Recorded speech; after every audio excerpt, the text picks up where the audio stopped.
Welcome to another episode. If you're new here, hey, I'm Kendall, and I'm overwhelmed. Now what?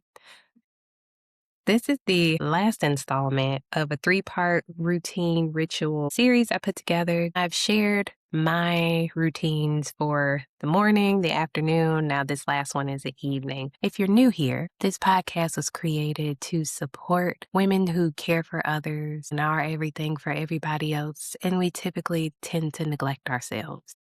My job is to help you learn, live into, and embrace new things. Challenge those old thoughts that never served us.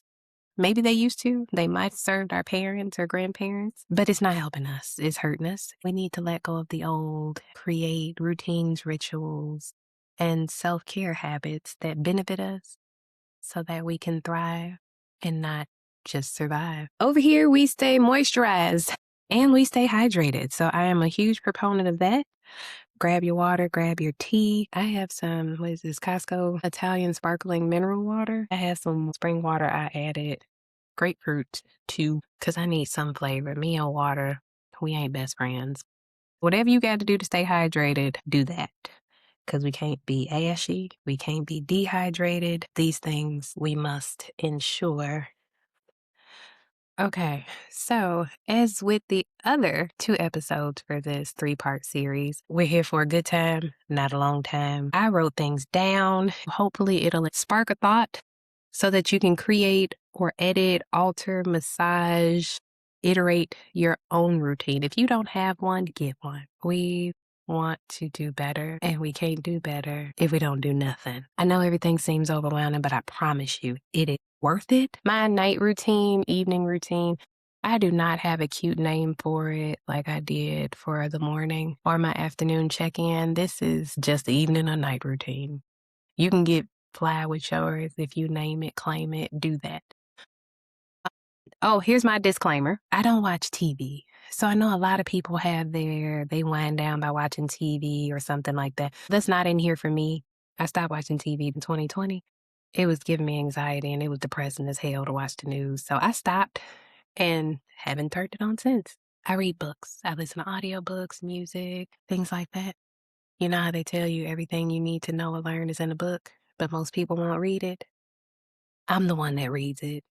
And that's part of why I'm here and I have this podcast. I've read, listened, and absorbed so much that I needed to tell other people about what I learned and how I was able to get better a little bit at a time. So, all that reading, I don't watch TV. That's my disclaimer that if you're doing your own routine, you'll have to build in your TV time.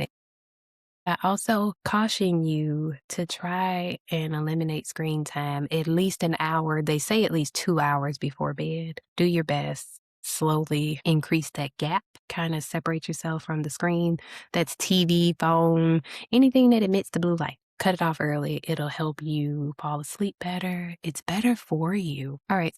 Things you need to have in advance or tools that help make your night routine more successful for me, and they help you. I have a journal, dollar store, Ross, TJ Maxx. They have cute ones. Love those. Dollar store never misses. It doesn't even have to be a real journal. It could be a composition book, one of those half notebook things, whatever works for you.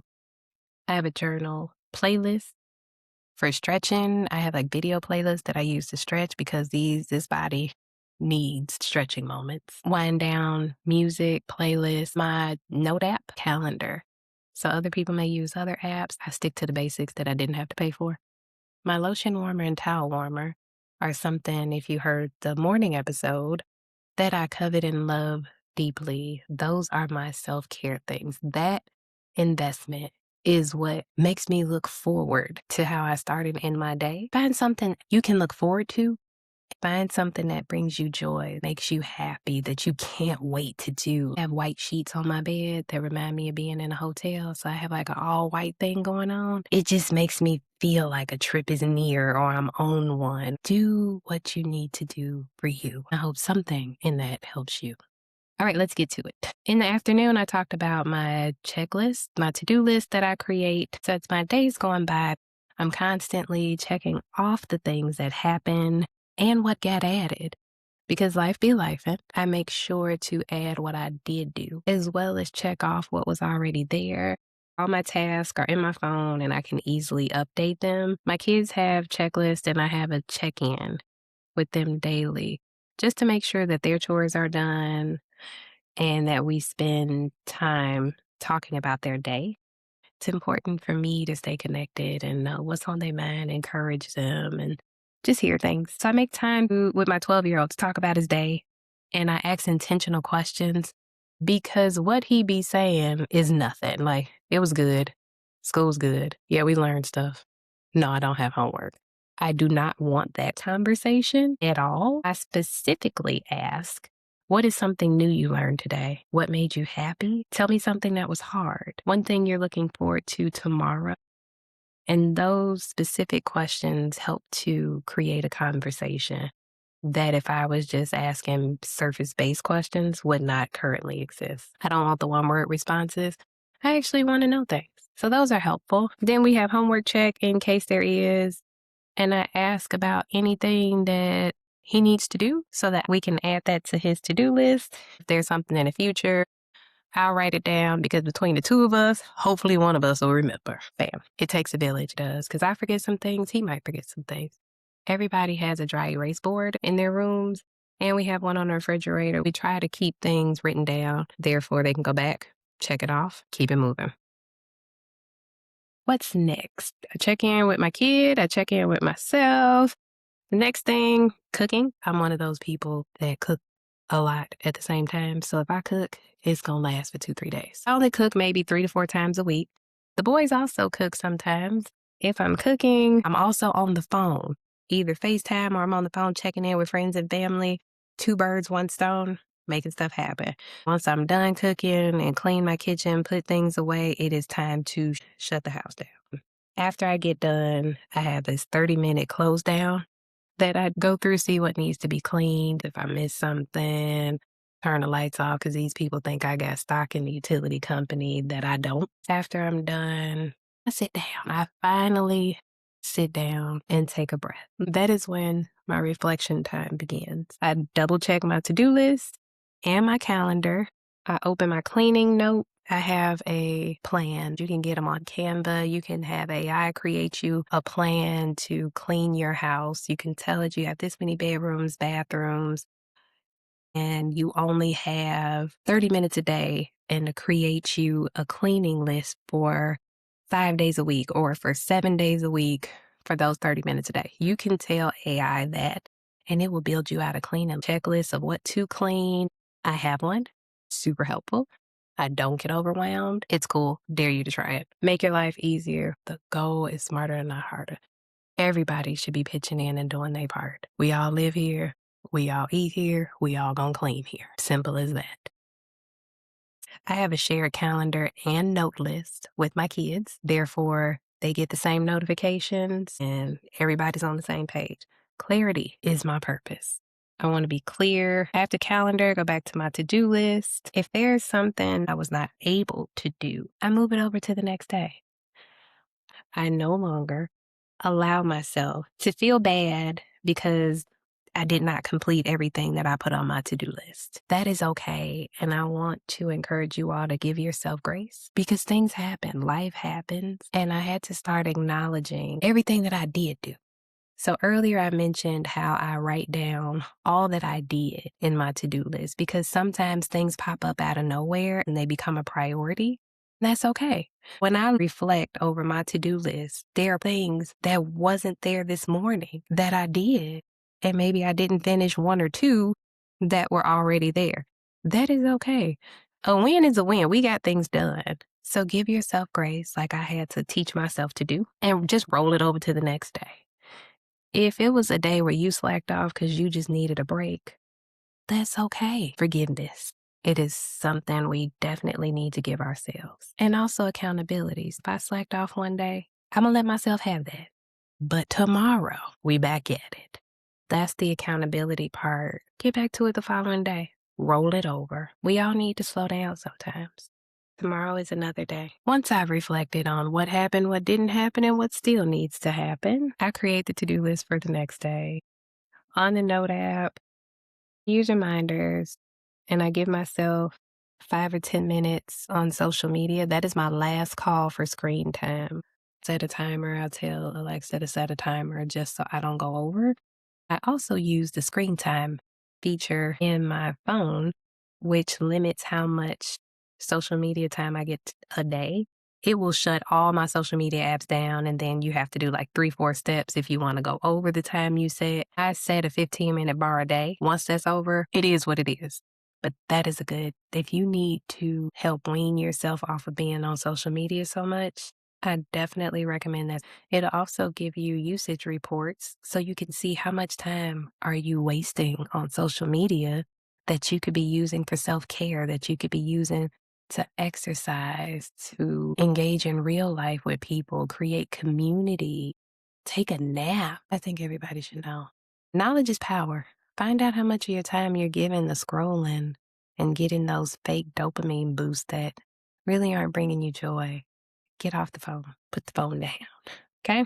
All right. I'm going to get off of that horse, but I give myself those last few minutes. Scroll, check an email, go down a rabbit hole with a timer. Once that timer goes off, done. Step away, walk away, put it on a charger. I do not keep my phone charging in my bed or next to it. I make it so I need to get up to get it. That is also intentional. Once my timer's up, it is time for my bathroom evening routine, which I get excited about because that's when the lights get dim, the music comes on, the oil diffuser. I turn on my lotion warmer and the towel warmer, pull out my pajamas, and get in the shower at a slow pace. When possible, definitely try to do a slow pace. Once I get out the shower, wrap up my face or skincare routine, get all moisturized and shiny, I do a brain dump. I grab my journal that I keep next to my bed and I just start writing. I don't always have a topic. Sometimes I use a prompt journal. It'll ask you a question in case you need to be inspired or you want to have something to focus your writing on. Those prompt journals are good. I do a brain dump, just anything that's on my mind, whatever comes up. It doesn't even have to make sense. It's in my head and it is between me and sleep. Sometimes it's a random thought I had. Sometimes it's something I'm concerned about. Getting it out on paper, it helps. My mind is always thinking about the next thing, 2 other things, and the one thing after that. Brain dump has been so helpful for me to go to sleep, put my mind at ease, allow me to get to sleep quicker and have a better quality of sleep. When I'm done, I go pray. My prayers are always centered toward gratitude and thanks. I'm always thankful that I made it through another day. I lived to see another day, that I have the activities of my limbs and I'm in my right mind. Everybody didn't wake up. Go to sleep with a grateful heart and sharing my gratitude and thanks for everything that I have and everything that's to come, for protection and all the many things and blessings that I continue to receive. Once I finish praying, I read. Sometimes it's the Bible. I try to do something relaxing, not too much. So that is my night routine. I hope something in that resonated with you or gave you an idea. No, I do not do it every night. Mm-mm. Nope. Because life be life and things come up. I be outside sometimes, every now and then. It doesn't happen every night. Some parts happen, some parts don't. Some things get forgotten. That's okay. But there's a foundation, a habit, and the routine that I can always come back to. That's all I got. I wanted to put it in your spirit and hope that you all will create your own or iterate the one that you have. We should always be in a mindset and a life for continuous improvement where we're looking to continuously get better. The more you know, the better you can do. All right, that's it for me. If no one has told you today, you are doing a good job. I want you to keep going. Me sharing my routines in this 3-part series was a precursor to help you prepare for the lifts, shifts, and mindset changes and reframing that season 2 is all about. I hope that you will allow yourself to think differently, to open your minds and perspectives in the joy of having a schedule and a norm Reach out. Let me know what you tried and what you did. Continue to speak life over yourself. Stay hydrated. And I'll talk to you soon.